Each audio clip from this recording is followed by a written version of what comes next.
Ya se supone que ya estamos ahí. En 2 minutos empezamos, Besat Hashem.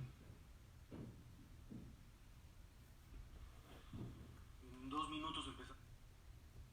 Ahí está. Ahí estamos.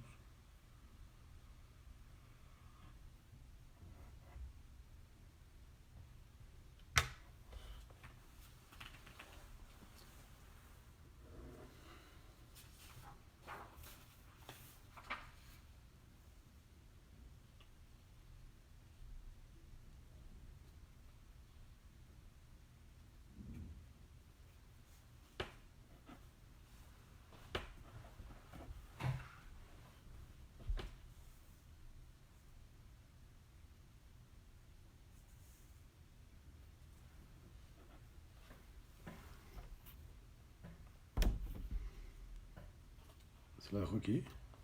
Sí, gracias.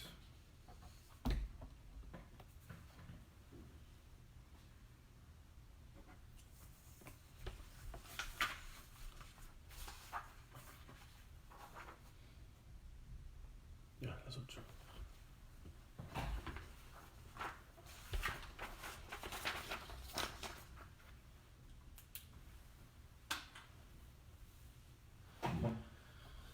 Buenas noches, Besat Hashem.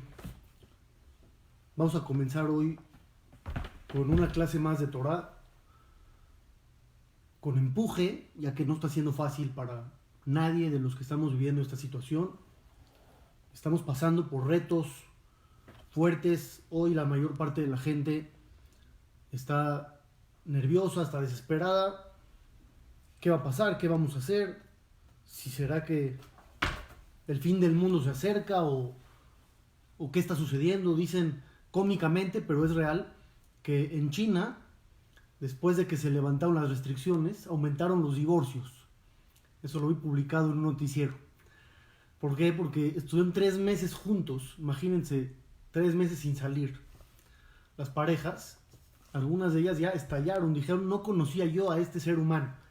Yo pensé que vivía con alguien más, y aumentaron los divorcios. Baruch Hashem, nosotros tenemos otras herramientas para enfrentar las mismas cosas de la vida, pero con enfoques distintos. Esas herramientas, Besat Hashem, vamos a tratar de rescatarlas para dotarnos de un poco más de energía, para sacar adelante esta situación, no solamente sobrevivirla, sino también salir ganadores. Dice el Talmud en el Tratado de Berajot: Reshaim Shebehayem Keruim Metim. Existen personas malvadas que se consideran muertas aún estando vivas. Una persona que está viva, pero se le considera muerta. ¿Cómo existe una persona que viva se le considere muerta? Dice el pasuk en la Torá: Al pi shenai medim o shelosha edim yumata met. Por ejemplo, una persona que asesinó a otra y 2 testigos vieron el suceso, lo iban a acusar a un tribunal, y en ese tribunal interrogaban, llevaban a cabo el juicio, y al final lo tenían que matar, la pena capital, la pena de muerte al asesino. ¿Cómo describe la Torá que van a matar al asesino? Dice: por la boca de 2 o 3 testigos, yumata met, morirá el muerto. Van a matar al asesino, pero la Torá no dice van a matar al vivo, no dice van a matar al asesino, dice van a matar al muerto. ¿Cómo puede decir la Torá van a matar al muerto? Ya está muerto.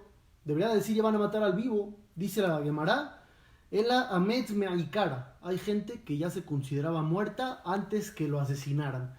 Uno de ellos, este hombre malvado asesino, lo consideraban muerto antes de morir. ¿Por qué? Porque él desaprovechaba su vida y se dedicaba a asesinar gente.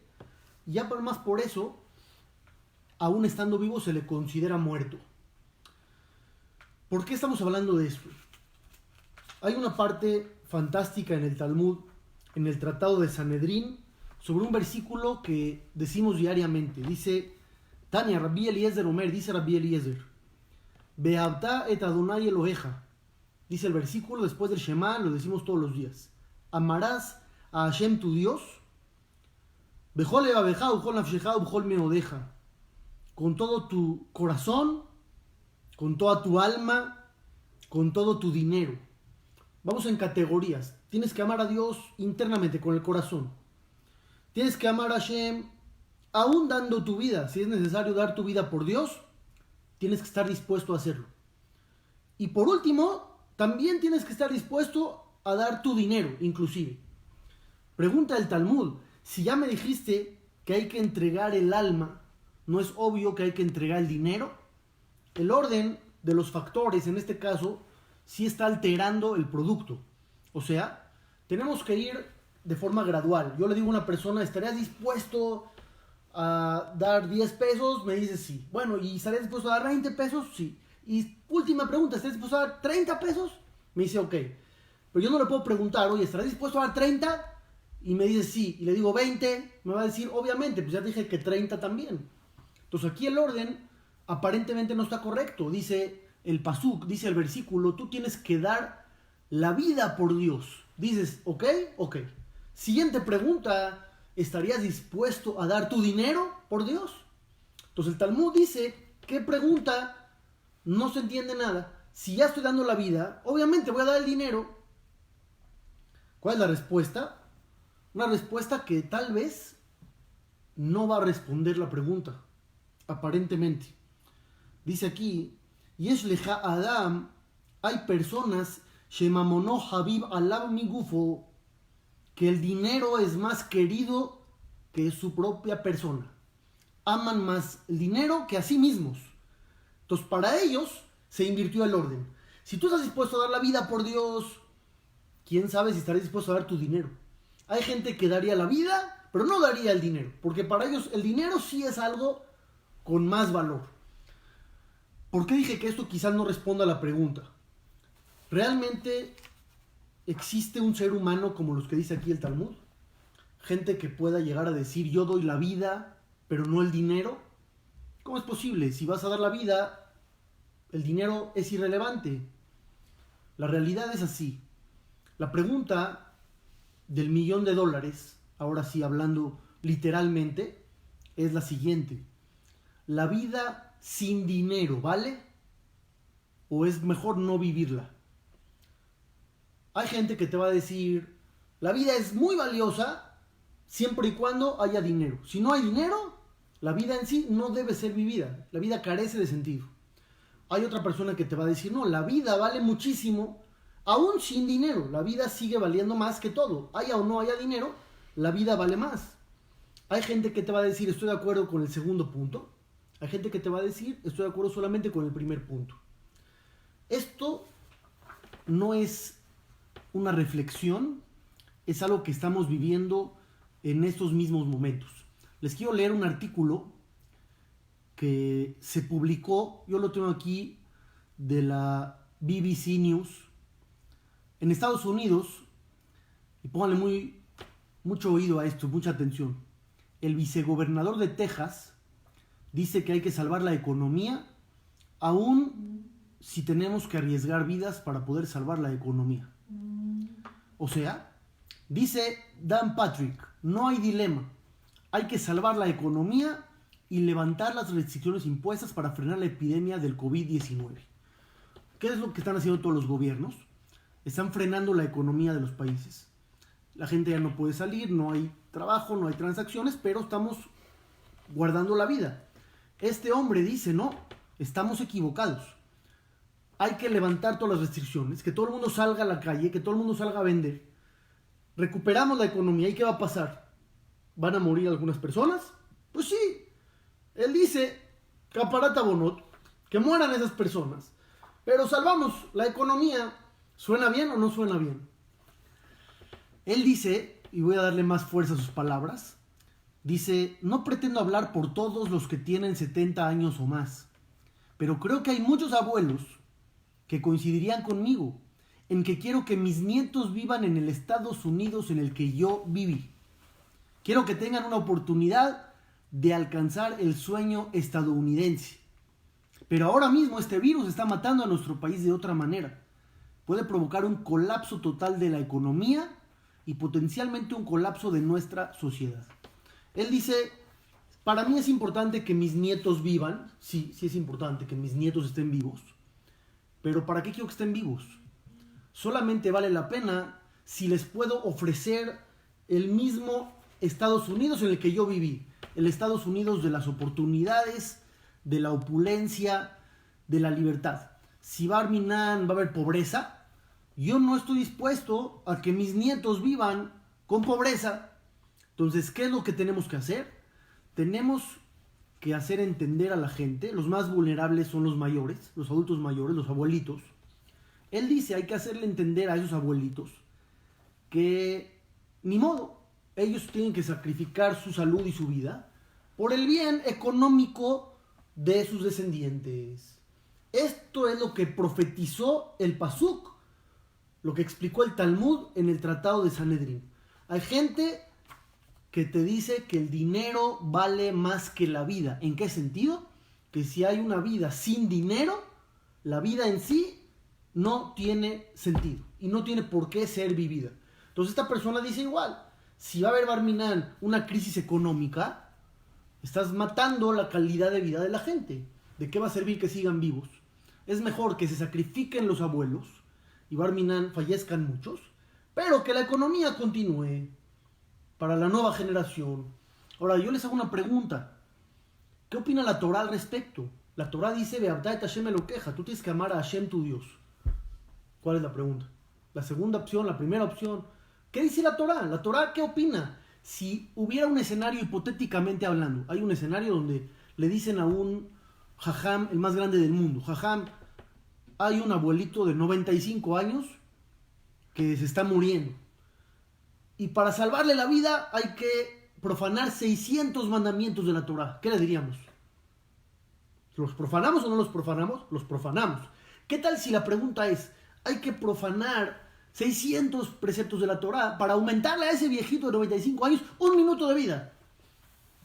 ¿También profanamos o no profanamos? La respuesta es profanamos, para un minuto de vida. Y si la pregunta sería, para ese minuto de vida de ese abuelito de 95 años, todo el pueblo judío tiene que violar 600 preceptos de la Torah, ¿cuál sería la respuesta? La respuesta sería, violamos todo el pueblo de Israel, más de 600 preceptos, para que tenga un minuto de vida más ese abuelito. Para nosotros la pregunta no existe. Este vicegobernador está teniendo un enfoque completamente opuesto al de nuestra Sagrada Torah. Para la Sagrada Torah el dinero es una herramienta para servir a Dios. No es el objetivo de la vida.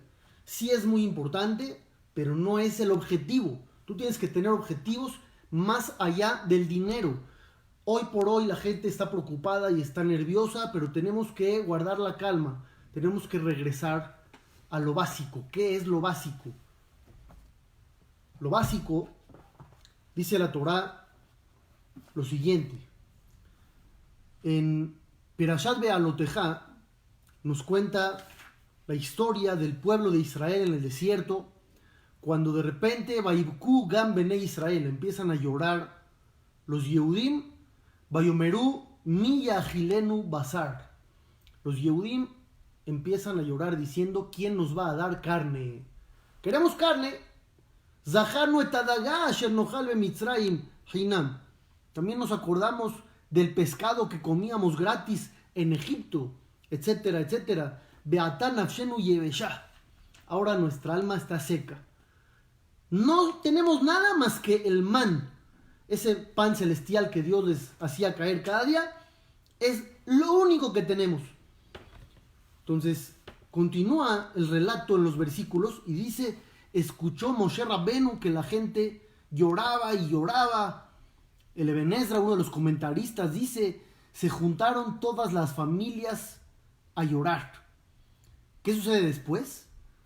Dice Moshe, dirigiéndose al creador del mundo, Lama hareota le abdeja, Dios, ¿por qué te comportas así mal conmigo?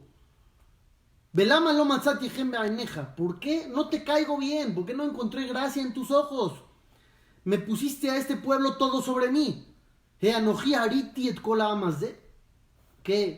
yo fui la madre que tenía en su vientre a este pueblo y Manojí el Itiu, que yo los di a luz.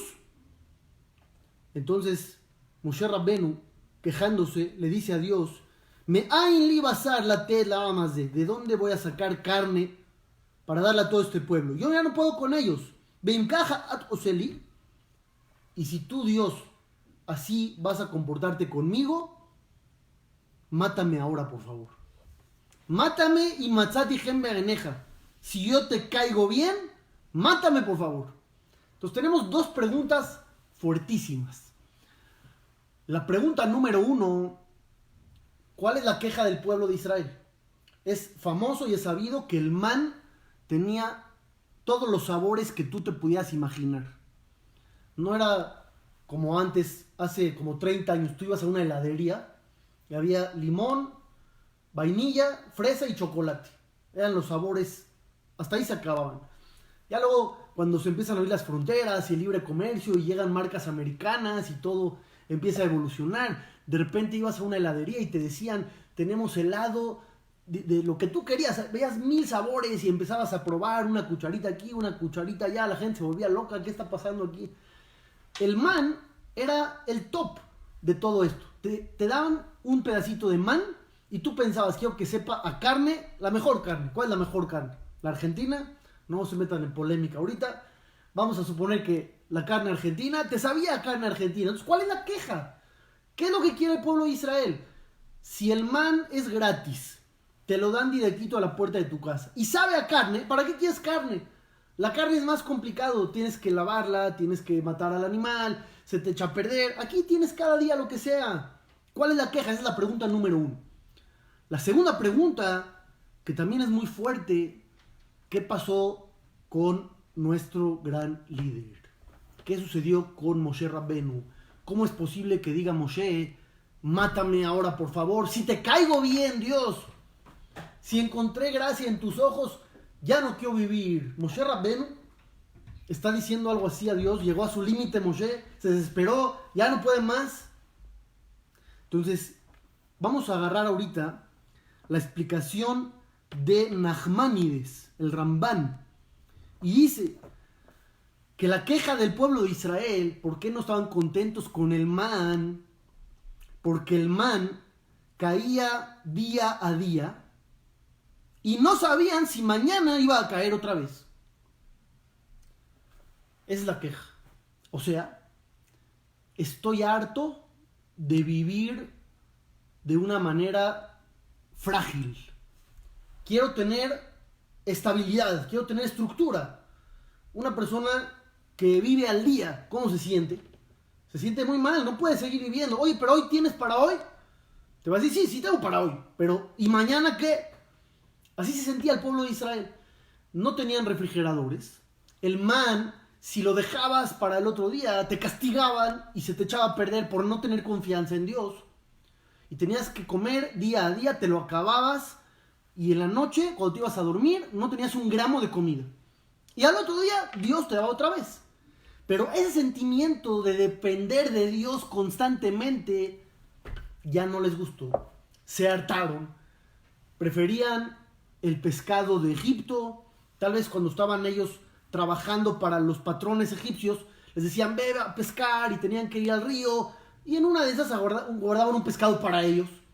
Cuando estaban trabajando y los ponían a hacer pan, pues comían un poquito de pan.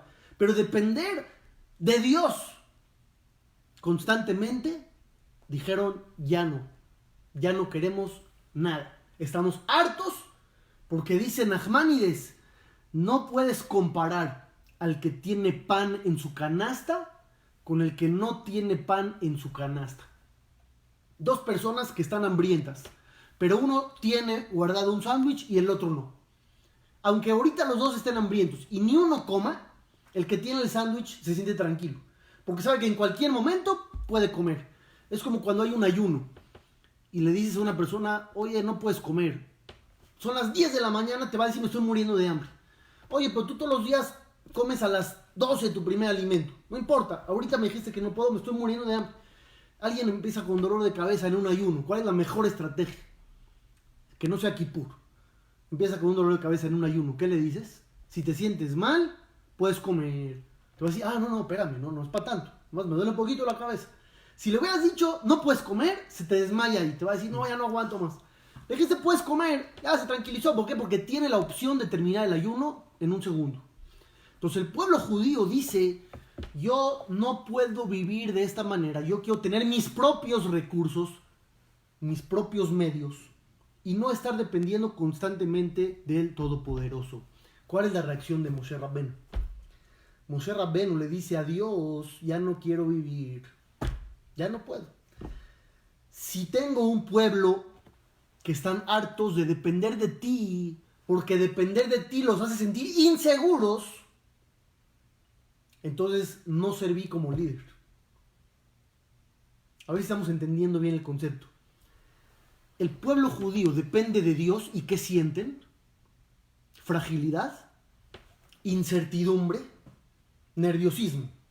Prefieren regresar a depender del egipcio malvado que los golpeaba, que los mataba, que les quitaban a sus hijos y los echaban al río y los ahogaban. ¿Eso prefieren? Es ilógico. Ellos tienen una idea equivocada de la vida. Para ellos depender de Dios es negativo. Prefieren ver la vida ellos mismos, a ver cómo le hago yo, pero que dependa de mí, no que dependa de Dios. Es muy fuerte. Y por eso Moshe Rabbenu dice, si yo voy a crear un pueblo que piensa que depender de Dios es negativo, ¿qué estoy haciendo yo como líder? Mi vida ya no tiene sentido. Yo venía a enseñar, a transmitir y a formar, y lo que yo estoy formando es contrario a lo que yo quiero transmitir. Hoy por hoy estamos dependiendo de Dios. Esa es la realidad. Nadie sabe lo que va a pasar. Ni los gobiernos saben lo que va a pasar, ni las personas sabemos lo que va a pasar. En cualquier país del mundo estamos en la cuerda floja. Incertidumbre, incertidumbre, incertidumbre. Pero tenemos una ventaja. Nosotros creyentes tenemos una ventaja. ¿Cuál es la ventaja? Saber que dependemos de Dios. Depender de Dios, hay gente que va a decir, eso me hace sentir mal, me hace sentir débil. Es como cuando le dices al paciente, hay que rezar. Barmina lo aleno, ya se acabó todo. Me dijo hay que rezar, ya no hay nada que hacer. No, hay que rezar, no te dije ya no hay nada que hacer, hay que rezar. ¿Qué estamos sintiendo nosotros hoy por hoy? ¿Dependemos de Dios? ¿Tenemos fuerza para seguir adelante? ¿O depender de Dios nos está haciendo sentir mal? Nos está haciendo sentir más débiles que antes. ¿Qué preferíamos? ¿Depender de quién? ¿De un presidente, de un gobierno, de lo que estaba sucediendo afuera? Dios te está diciendo, dependes de mí, se acabó, agárrate porque yo estoy contigo. Y tenemos que sentirnos confiados y fuertes con esto. Hay un maasé famoso, un relato donde una vez un yehudí fue con su jajam y le dijo, jajam, la vida me ha dado fracaso tras fracaso tras fracaso. Todo lo que hago me sale mal. Ya no puedo más. Cero éxito en los negocios. Cero éxito para ganarme el pan de cada día. El jajam lo vio de arriba a abajo y le dijo, pues yo te veo bien, te veo gordito. Tú dices que no tienes un peso, que no tienes pan. Dijo, no, jajam, de vez en cuando, pues sí me llega algo, pero no lo que yo quiero. Y me estoy volviendo loco, ya no puedo. El jajam se quedó pensando, un minuto o dos, lo vio concentrado el alumno y al final el jajam le dijo, ¿sabes qué? Quiero que vayas hoy en el mercado, en la gran plaza, y observe lo que está pasando ahí y Besat Hashem vas a ver. El alumno respiró, se fue a la plaza y ve a todos cómo se están congregando. Vienen los vendedores con sus carretas, los caballos, los amarran, empiezan a ofrecer mercancía. ¿Qué está pensando el alumno? Seguramente ahorita algo milagroso va a pasar. Alguien me va a llamar que me vende su Olam Haba o como los otros Maasiot, ¿no? De repente, falta una hora para que cierre el mercado, nada se le presentó. Falta media hora, nada se le presentó. Él dijo, bueno, voy a ver yo si puedo hacer algo, tal vez yo me tengo que mover. Empezó a ir a un puesto, decía, oye, ¿y tú qué vendes? Vendo esto, ¿quieres comprar? No, no tengo dinero. Pues, ¿qué haces aquí si no tienes dinero? Vete para allá.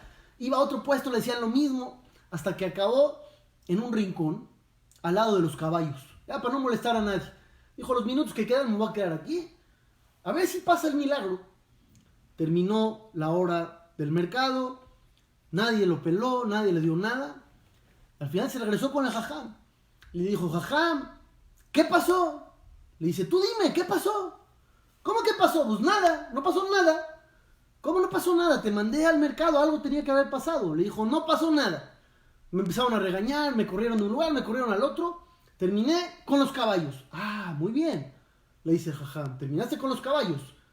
De los caballos también se aprende algo. ¿Qué aprendiste de los caballos? Una risa amarga del alumno. Dice, jajam, no se burle de mí. No me estoy burlando de ti. ¿Qué viste de los caballos? ¿Alguna enseñanza te dieron? En ese momento recordó y le dijo al jajam, mire, lo que yo vi de los caballos, le voy a decir qué fue. ¿Qué es lo que vi? Yo vi que los caballos estaban amarrados y tenían frente a ellos cebada que los dueños les habían puesto para que coman. Pero abajo en la tierra había hierbas, de repente una fruta que otra se caía de los puestos y llegaba al pie de los caballos. ¿Y qué hacían algunos caballos? Algunos querían agacharse para recoger la fruta o la hierba, pero la cuerda que tenían no alcanzaba. Entonces se lastimaban, se torcían, se laceraban, hasta que captaban que no iban a poder agarrar la manzana o la hierba, regresaban a la cebada. Pero vi otros caballos que de inmediato se fueron a la cebada. No se lastimaron, no se oprimieron la situación, no lucharon en contra de la realidad, sabían que no iban a llegar. Y entonces directo se fueron a la cebada y salieron igual que los otros, comiendo cebada, pero sanos y fuertes. ¿Cuál es la enseñanza? Le dijo el jajam. Tú te estás peleando igual que los caballos tontos. ¿Por qué? Porque Dios a ti sí te está dando para comer, porque ahí está que estás vivo y comes todos los días. Pero dices que eres un fracasado. ¿Por qué? Porque te comparas con otro que gana más que tú. Y quieres hacer negocios para ganar como el otro. Y entonces te lastimas y te oprimes y sufres. ¿Para qué? Para acabar otra vez sin nada de aquello y terminar con lo tuyo. El mensaje era muy claro del jajam. Cada persona tiene su destino. Cada uno de nosotros tiene lo que Dios le quiere dar. Y a veces Dios quiere una cosa, pero queremos nosotros más cosas. Y para obtener esas más cosas, hacemos cosas que nos desgastan, que nada más nos lastiman, que nos quitan tiempo, que nos hacen invertir esfuerzo. Y al final de cuentas no funciona porque Dios no quería que funcionara. El asunto es cómo manejamos el tema del dinero. ¿Lo manejamos con fe o lo manejamos de manera mundana absoluta? La fe es complementaria, pero básica. ¿A qué me refiero? Complementaria porque dice la Torá que Dios te va a bendecir en todo lo que hagas. De ahí se aprende que tienes que hacer. No puedes sentarte a rezar y que te caiga man del cielo. Es complementaria la fe, pero tú tienes que hacer algo. Pero es básica en el sentido de que sabemos que Dios maneja el sustento del ser humano. Entonces no podemos olvidar que estamos en manos de Dios. Olvidar que estamos en manos de Dios es lo que estaba pasando con estos Yehudim en desierto. Que estaban en manos de Dios, pero olvidándose de quién es ese Dios. Decían, es que dependo de Él y mañana ¿qué va a pasar? ¿Qué prefieres? ¿Depender de ti mismo? ¿Eso te da más seguridad que depender de Dios? Olvidarse de Dios o tener un concepto diferente de lo que es Dios puede estar en la misma categoría. Hay una prohibición de cometer idolatría, pero el concepto es más delicado de lo que se piensa. Todos los judíos del mundo vamos a decir, yo no cometo idolatría, yo creo en Dios, sí, pero hay un punto más profundo. ¿En qué tipo de Dios crees?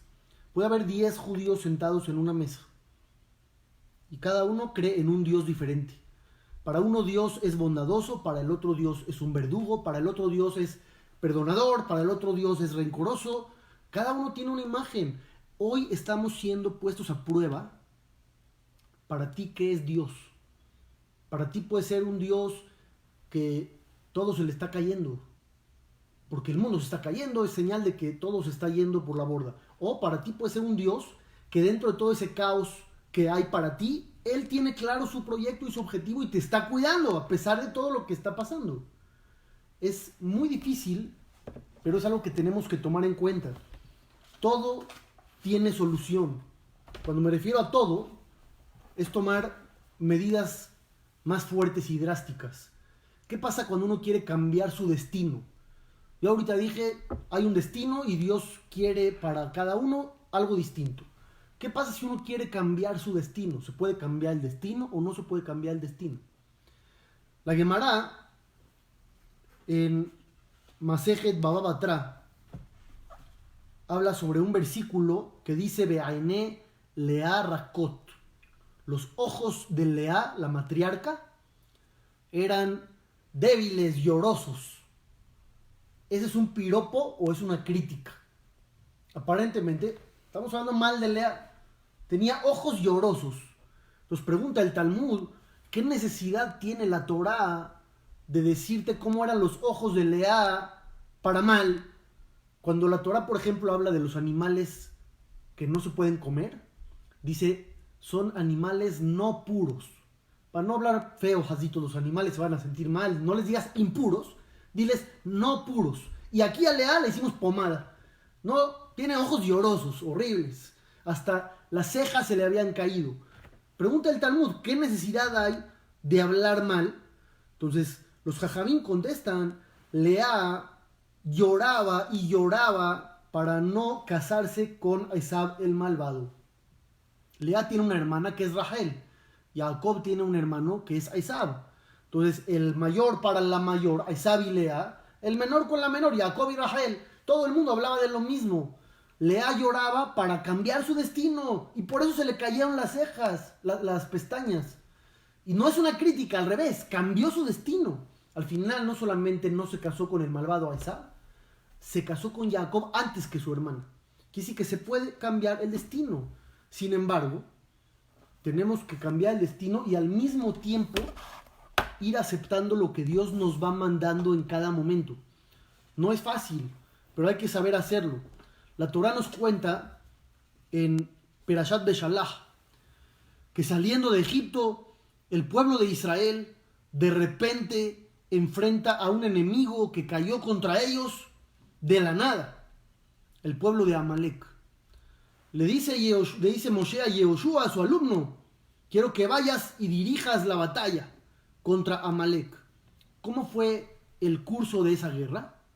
Dice algo inentendible.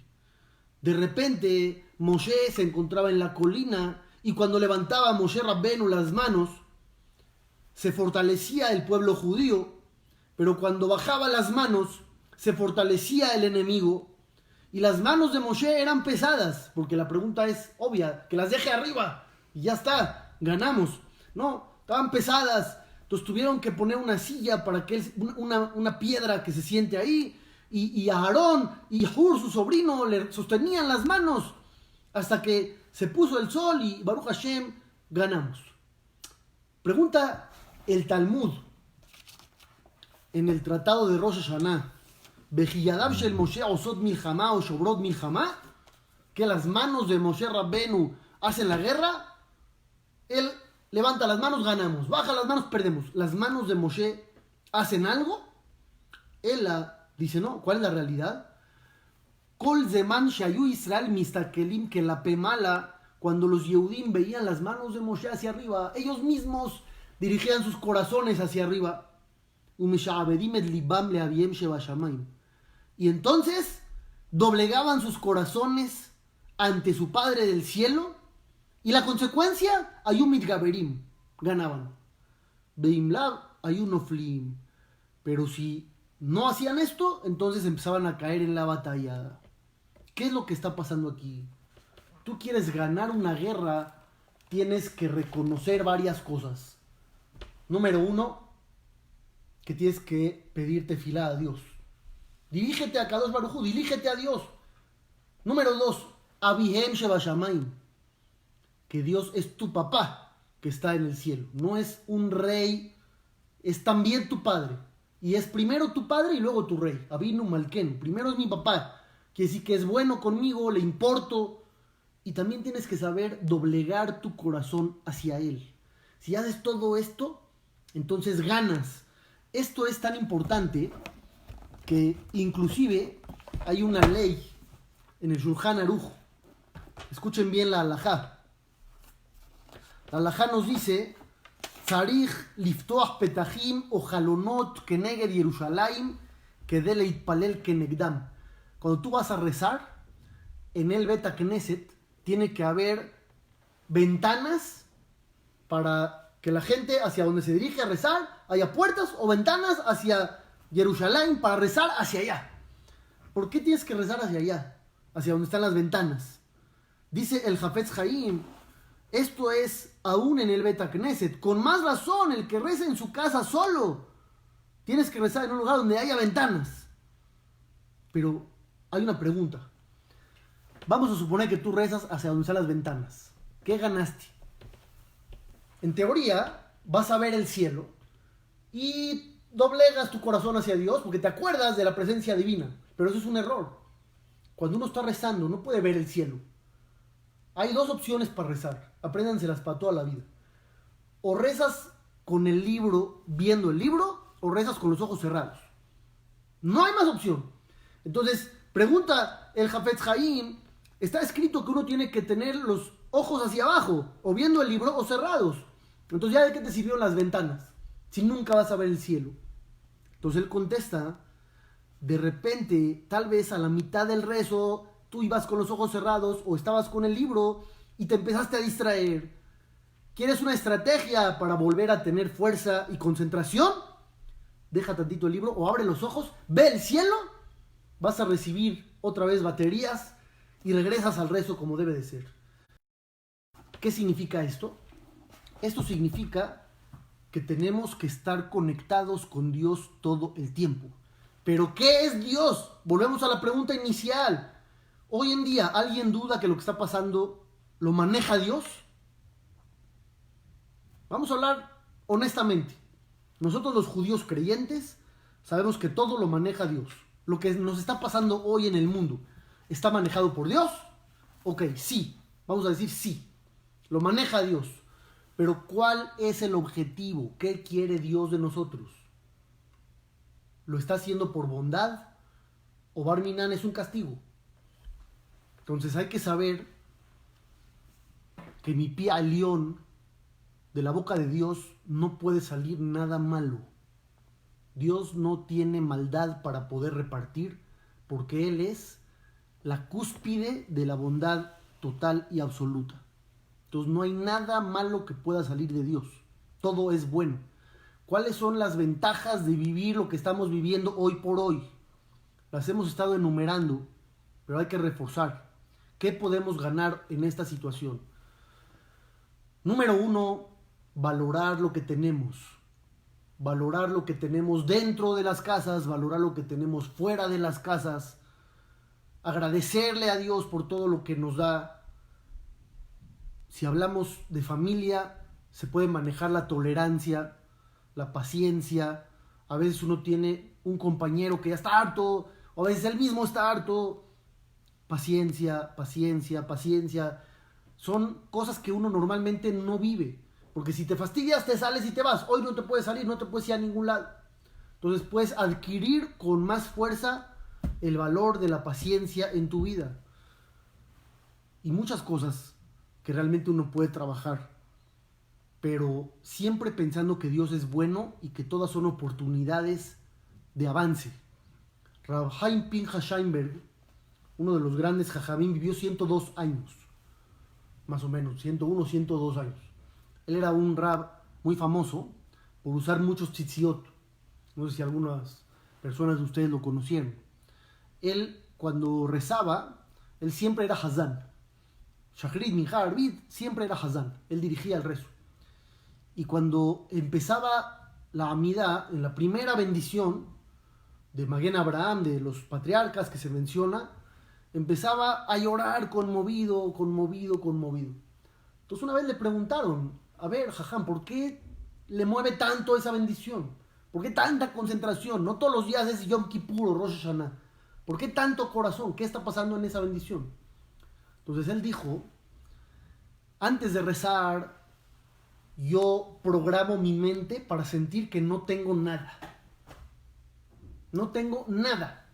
No tengo dinero, no tengo esposa, no tengo hijos, no tengo casa, no tengo salud, no tengo nada.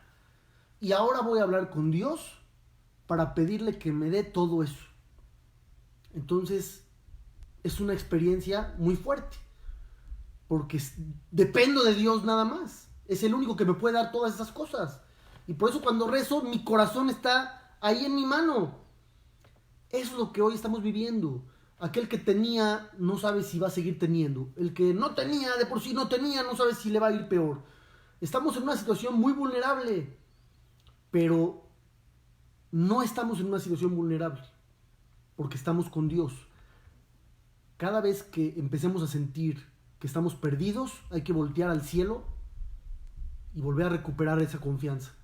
Los Yehudim en el desierto sintieron: estoy dependiendo de Dios, ya no puedo vivir así, ya es demasiada presión, no sé qué va a pasar mañana. Es peor vivir sin Dios. Hoy nos está pasando lo mismo, los miedos nos están afectando, pero ese es el fin del mundo más fuerte que existe.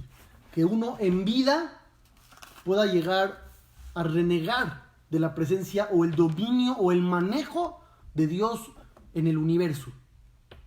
El ser humano, dice la Torá, fue creado Betzelem Elohim, Bara et Adam, a imagen y semejanza de Dios.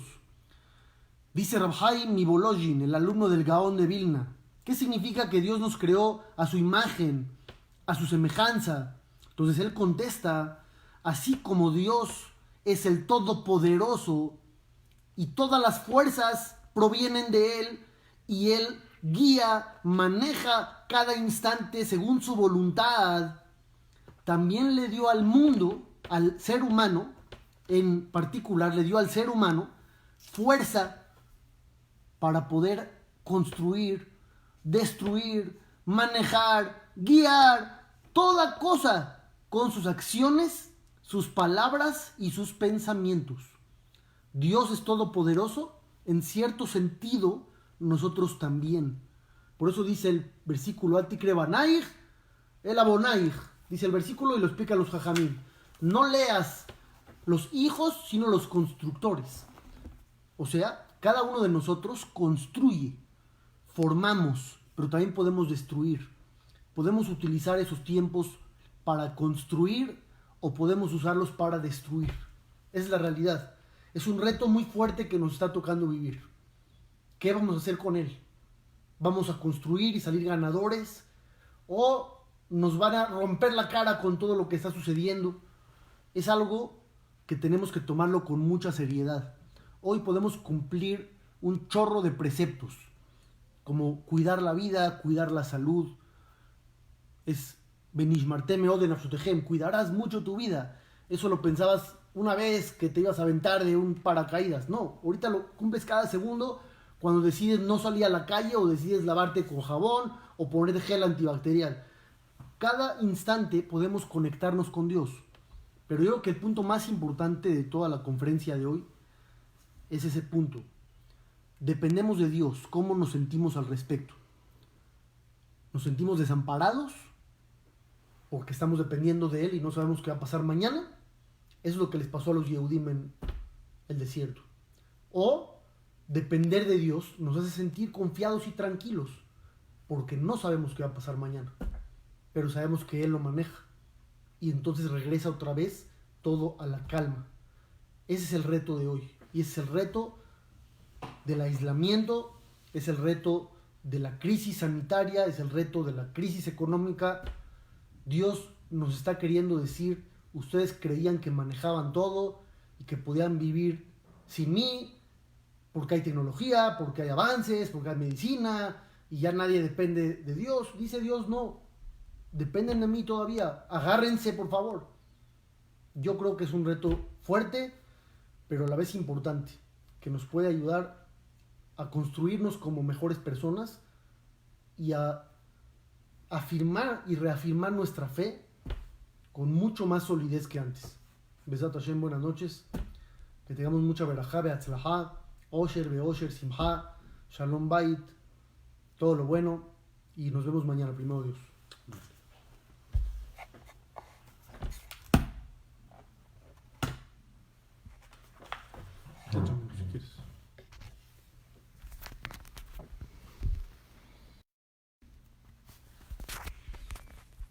Seguimos grabando porque no sabemos terminar.